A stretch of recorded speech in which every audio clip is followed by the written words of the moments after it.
Sosok Hyunji di hadapan Bongpal pun menghilang sepenuhnya. Hyesung yang melihat kejadian tersebut dari depan kamar rumah sakit tersenyum puas.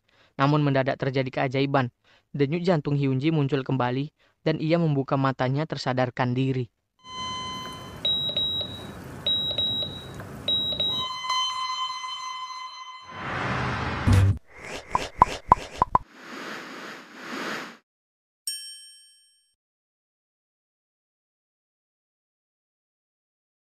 Sosok Hyunji yang ada di depan Park Bongpal menghilang sepenuhnya.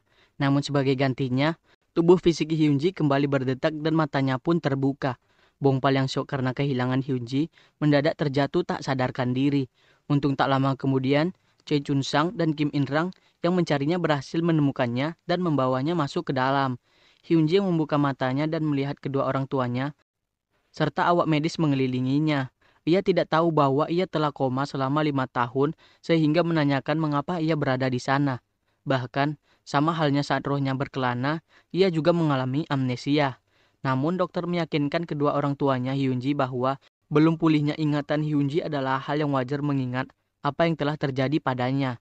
Ia meminta mereka bersabar karena sedikit demi sedikit ingatannya pasti akan kembali. 상태에서 깨어나면 겪는 일시적인 현상입니다. Esung yang mengamati kejadian tersebut dari luar ruangan tersenyum sinis dan melangkah pergi.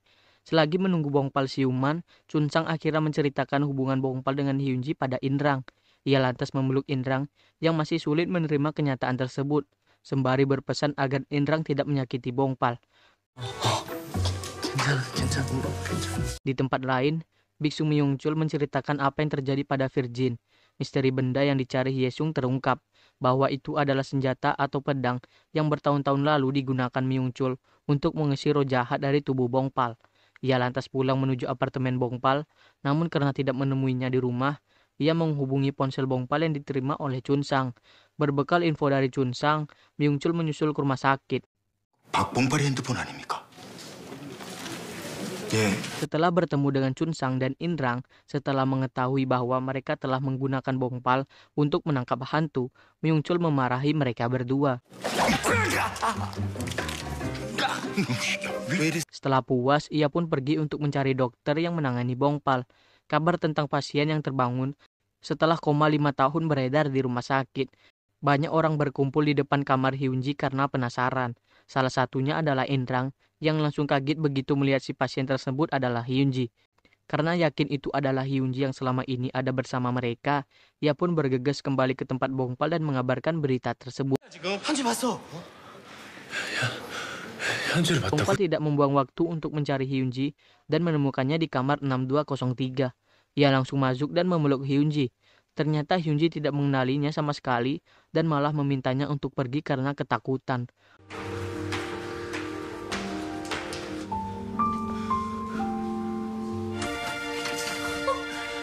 살아있었구나. 뭐 하는 거예요? 아니, 누구신데요? Di depan kamar, Chun Sang dan Inrang menemuinya dan Bongpal menceritakan hal tersebut. Sebelum akhirnya melangkah pergi dengan langkah gontai. Penasaran, keduanya lantas mencari informasi mengenai Hyunji dari salah satu perawat yang sedang berjaga.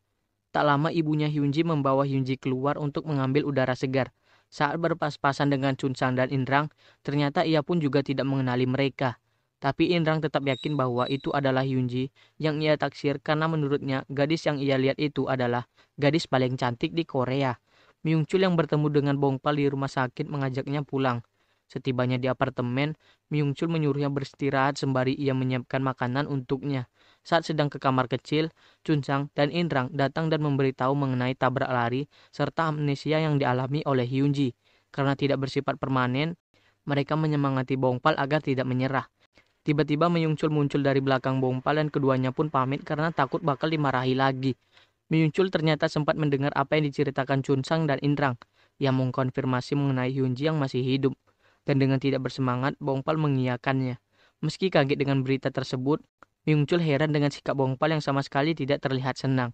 Di luar apartemen, Chun Sang menanyakan, apakah Inrang baik-baik saja? Setelah ia memberikan motivasi pada Bongpal perihal Hyunji, Inrang mengaku tidak masalah karena kebahagiaan Hyunji baginya adalah kebahagiaan dirinya juga. Selain itu, ia menganggap mencari tahu siapa pelaku tabrak lari jauh lebih penting. Ia pun menanyakan mengenai kartu nama detektif yang pernah mereka dapat saat menangani kasus Sadako. Detektif yang menyelidiki TKP kematian ayah Hyesung dengan dibantu oleh polisi setempat. Menurut si polisi, sama sekali tidak ada saksi mata dalam kejadian tersebut, sehingga ia dianggap tidak sengaja terjatuh dari balkon kamar apartemennya yang ada di lantai 15. Karena masih penasaran, detektif yang lantas menuju ke kamar apartemen tersebut untuk mencari petunjuk lain. Namun si polisi kembali menegaskan bahwa hal tersebut adalah kecelakaan karena kondisi korban yang dalam keadaan mabuk serta tidak adanya bekas pembelaan diri maupun surat wasiat. Detektif yang tidak begitu saja mempercayai pendapat tersebut. Dari tinggi pembatas balkon yang mencapai 1 meter dan tinggi ayah Hyesung yang sekitar 173 cm, kecil kemungkinan ia terjatuh secara tidak sengaja. Yang paling mungkin adalah ia didorong oleh seseorang yang juga berada di rumah pada saat itu, istrinya atau anaknya alias Hyesung. Detektif Kim tiba-tiba menghubunginya dan meminta segera kembali ke kantor polisi karena dicari oleh atasannya. Setelah menceritakan hasil investigasinya, detektif yang mengatakan bahwa ia akan membuka kembali penyelidikan terhadap Hyesung usai melakukan latihan terapi agar bisa segera kembali berjalan. Hyunji pulang kembali ke kamarnya sendirian. Karena ibunya mendadak menerima telepon. Saat naik ke lantai atas, tiba-tiba pegangannya terlepas dan kursi rodanya bergerak mundur ke belakang. Untungnya sebelum terjadi sesuatu, ada seseorang yang menahan kursi roda Hyunji dari belakang. Orang tersebut adalah Hyesung. Sembari mendorong kursi roda, Hyesung menanyakan tentang apa yang terjadi pada Hyunji untuk mencari tahu sejauh mana ingatannya kembali. Hyunji menjawab bahwa yang ia tahu saat ini hanyalah ia korban tabrak lari. Tak lama ibu Hyunji menghampiri dan Hyesung pamit undur diri. Hyunji mengatakan bahwa orang tersebut, yang ia tidak ketahui namanya, sangat tampan dan termasuk tipenya. Ibu Hyunji lalu memberikan sebuah ponsel yang baru pada Hyunji, yang girang melihatnya. 서툴던데. 아, 네. 혼자 이거 내 거야? Saat sedang asik bermain dengan ponsel tersebut di kamarnya, Bongpal datang. Ia memperkenalkan siapa dirinya pada Hyunji, termasuk bahwa ia adalah kekasih Hyunji, dan selama Hyunji menjadi hantu, mereka tinggal bersama. Hyunji menanggapinya dengan tatapan aneh dan kembali mengusirnya. Bongpal tetap cool dan merebut ponsel Hyunji, lalu memasukkan nomor ponselnya, meminta Hyunji untuk menelponnya apabila ia kangen. Sembari memberi barang-barang Hyunji, Bongpal berjanji untuk kembali setiap hari. Aku akan datang besok dan besoknya lagi. Aku akan datang setiap hari hingga kamu ingat. Setiap hari, dan jangan lupa telepon aku kalau kamu rindu suaraku. Tak lama setelah Bongpal pergi, ibu Hyunji masuk ke kamarnya. 의심스러우면 기억은 못하겠지만. 응. 아씨, 뭐 하는 거야? 내일도, 내일 모레도. 와, 모처럼 미친놈이다. Melihat barang-barang yang dibawa Bongpal, salah satunya adalah gelas pink dan sikat gigi. Ia mengatakan bahwa itu adalah barang yang sama dengan yang biasa dimiliki Hyunji. Mendengarnya, Hyunji akhirnya batal membuangnya dan meminta ibunya untuk menyimpankan barang-barang tersebut. Saat membuka buku yang dibawa Bongpal, ia menemukan foto-foto yang dulunya pernah ia coret-coret dan ia tulisi. Ia kaget mengetahui bahwa tulisan itu mirip dengan tulisan tangannya. Tiba-tiba saja kepalanya terasa sakit dan sekelumit ingatannya saat menjadi hantu kembali. 야, 김현지. Bongpal ternyata tidak hanya sekedar kembali menemui Hyunji. Ia juga membawakannya makanan, membukakan pintu saat ia hendak lewat, sampai mengatur tempat tidur dan saat ia tidak ada.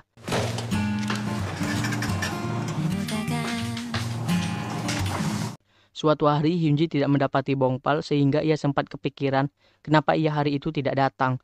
Dalam perjalanannya menuju ke kamar, usai terapi, ia bertemu dengan Hyesung yang sedang melakukan kegiatan sosial di rumah sakit. Karena sedang bisa bertemu kembali dengannya, Hyunji pun mengobrol berdua dengan Hyesung. Sementara itu, Myungchil mendatangi kamar Hyunji dan memberikan oleh-oleh padanya. Karena Hyunji tidak ada di tempat, Myungchil lantas menitipkan pesan pada ibu Hyunji bahwa ia meminta maaf pada atas kata-kata kasar yang pernah ia katakan padanya. Meski agak heran, ibu Hyunji pun menerima oleh-oleh dan titipan pesan tersebut. Saat hendak pulang, Myungchul melihat Hyesung sedang ngobrol berdua dengan seorang gadis. Rasa curiganya bertambah setelah Bongpal datang dan memberitahukan bahwa gadis tersebut adalah Hyunji. Tanpa menceritakan apa-apa lagi, Myungchul lalu pergi. Bongpal sendiri lantas menunggu Hyunji yang ia dapati kembali ke rumah sakit dengan perasaan senang. Ia mengajaknya untuk makan siang bersama. Awalnya Hyunji menolaknya, namun begitu mendengar bahwa apa yang dibawa Bongpal adalah makanan kesukaannya, ia pun mengiyakannya. 야찌개는 고기를 슝풍슝풍. Setelah merasakan enaknya masakan Bongpal, Hyunji menanyakan bagaimana ia bisa tahu makanan-makanan kesukaannya. Bongpal menjawab karena Hyunji dulu mengejarnya, yang ia anggap Hyunji hanya sebagai bualan. Myungchul yang penasaran mendatangi klinik hewan Hyesung. Setelah mengetahui bahwa tidak ada di tempat, Myungchul minta izin pada dua asisten Hyesung untuk pergi ke toilet, yang kebetulan berada di lantai bawah, dekat dengan kantor Hyesung. Kesempatan itu ia gunakan untuk menggeledah kantor Hyesung, di mana ia menemukan kartu identitas Hyunji di laci mejanya. Tanpa diduga, Hyesung pulang lebih awal dan mendapati Myungchul keluar dari kantornya. Dengan berusaha tetap tenang, Myungchul tertawa sembari mengatakan bahwa ia telah salah kamar.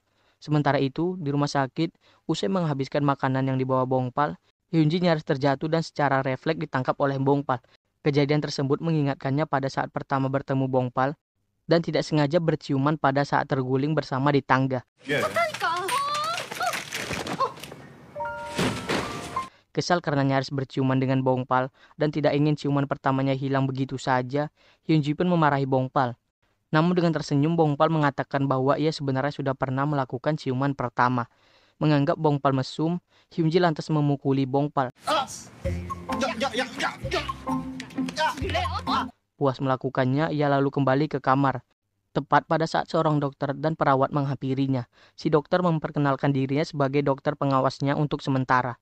Namun anehnya, ketika Hyunji menanyakan salah satu dokter yang biasa ikut menanganinya, Kim Jung-woo, mereka mengaku tidak mengenalnya. Setelah mereka pergi, Hyunji baru menyadari bahwa ponselnya terjatuh saat ia sedang bersama Bongpal. Ia lalu berjalan menuju tempat ia dan Bongpal makan bersama, melewati lorong-lorong rumah sakit yang sudah gelap. Makin lama perasaannya makin tidak enak, karena merasa ada yang mengikuti dari belakang. Setelah memberanikan diri untuk menoleh, ternyata tidak ada siapapun. Tapi begitu melihat kembali ke depan, ada sosok seorang yang mengeluarkan asap atau bayangan hitam dari tubuhnya, sama seperti yang biasa terjadi pada Hyesung saat hendak berbuat jahat. Sosok tersebut ternyata adalah dokter yang biasa dilihat Hyunji, Jungwoo, yang sebenarnya adalah arwah penasaran dan sudah mati sejak 10 tahun lalu. Bunuh diri gara-gara ketahuan telah beberapa kali sengaja membunuh pasiennya di meja operasi. Mendengar teriakan Hyunji yang ketakutan karena diserang oleh hantu Jungwoo, Bongpal yang kebetulan sedang menuju ke kamar Hyunji untuk mengembalikan ponselnya segera bergegas mendatangi Hyunji.